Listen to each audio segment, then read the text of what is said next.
Good, good afternoon, everyone.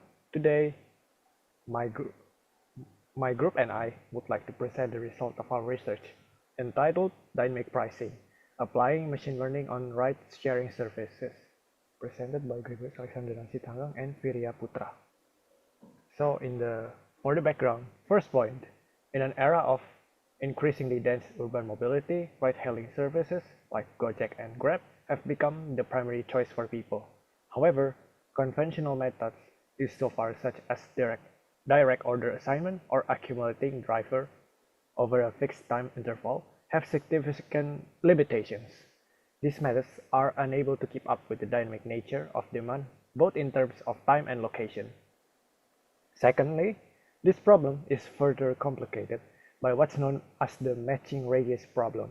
This occurs when there are no available drivers within certain radius of a passenger, making it difficult for the system to match. As a result, prices can spike suddenly and the user experience suffers. This is one of the real challenges facing ride-hailing platforms today. Third point, to address these challenges, our research proposes a machine learning-based approach. We implement and compare 5 models: linear regression, k-nearest neighbor, decision trees, random forest, and gradient boosting.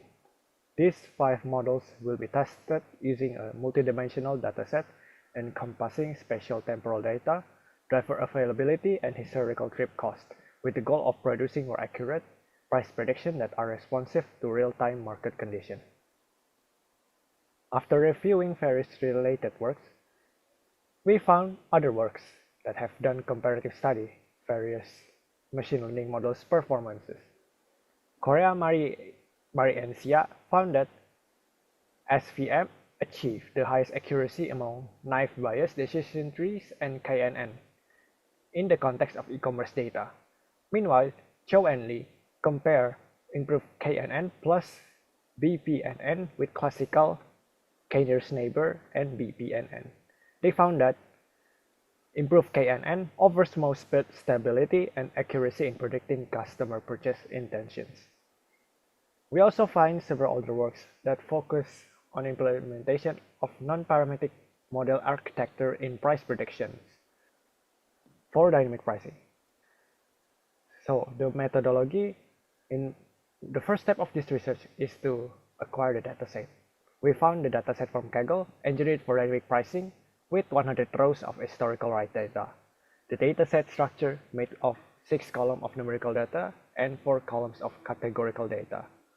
We then analyzed the data historical cost of ride distribution graph. The most frequent cost sits between 200 to 300. So this is the data correlation heat map. It shows that historical cost of ride has a strong positive correlation with expected ride duration. That means the cost of ride increases at the same direction as expected ride duration. Moving on to data pre-processing step, there are 2 types of data on the dataset, numerical and categorical. For numerical data, we process them using Python's scikit-learn standard scalar function, and for categorical data, we encode them with scikit-learn one-hot encoding function. This type of coding represents for categorical data into binary factors, suitable for categorical data that must be represented orthogonally rather than ordered. Then we split the data between testing and training, 70% for training and 30% for testing.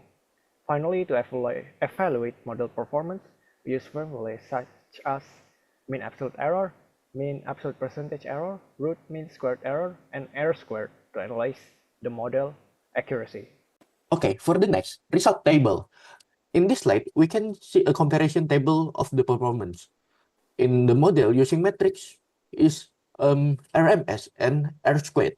However, we will specifically focus on the RMS metric because best reflects how stable a model is in predicting price without significant error spike. Linear regression got an accuracy of 86.54%, and the error rate is 0.689055. While KNN got an accuracy of 72.22%, and an error rate is 0.989 932. Discussion 3 got an accuracy of 82.27% and the error rate of 0.790832. Random forest got accuracy 84.29% and an error is 0.744405. Gradient boosting got accuracy 85.10% and the error rate is 0.725073. Okay. Next, for the MIA and RMS, if we look more closely at a MIA graph, and linear regression and gradient boosting have the lowest average error, meaning their prediction close to the actual price on the ground.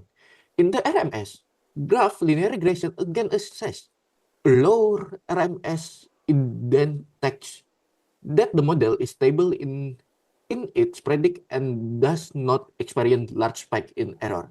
KNN again rank worse, indicating that this model is less suitable for multidimensional and dynamic data such as this. For the next, MAPE and R-squared.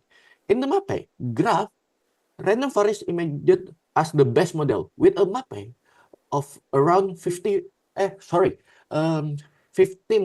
The average deviation of predicted price from actual value was only about 15%, a fairly good result for dynamic pricing. Meanwhile, in the R-squared graph, linear regression leads the way, explaining over 86% of the price validation. This indicates that the feature we use, such a trip duration, number of driver, and real-time condition are highly relevant in dynamic determining pricing. Okay, for the next, this one is additional validation. We fed a single sample of live input data to all model with a scenario of 65 passenger, 30 drivers, and urban area. A regular customer with 42 trip history and rating of 4.6 booked during the day, an economy vehicle and duration of 50 minutes. The results are quite interesting. The four models, namely random forest, discussion tree, gradient boosting, and linear regression, product reality close predict ranging from $161 to $179, demonstrating their consistency in reading data patterns. However, KNN actually predicting a significantly different predict at $233.72 with a deviation of more than $70 from the other model. Further emphasizing that KNN is not suitable for complexity dynamic pricing case like this. Okay, for the last conclusion. In closing of the 5 model, we testing linear regression emerged as the best model with an R-squared of 86.55% and the lowest error of 0.689, followed by gradient boosting and random forest, which also show very competitive performing. Even random forest record the lowest MAPE of 15.08% as the most consistent model professionally. On the other hand, KNN and discussion tree show less significant performance due to their inability to handle dynamic data variation. With KNN recording the high MAPE of 32.21% and the lowest R-squared of 72.22% from all these results, we conclude the selecting the right features and approach for model is the main key in building an accurate and reliable dynamic pricing system in the transportation sector. There's conclusion or presentation. Thank you. Have a good day.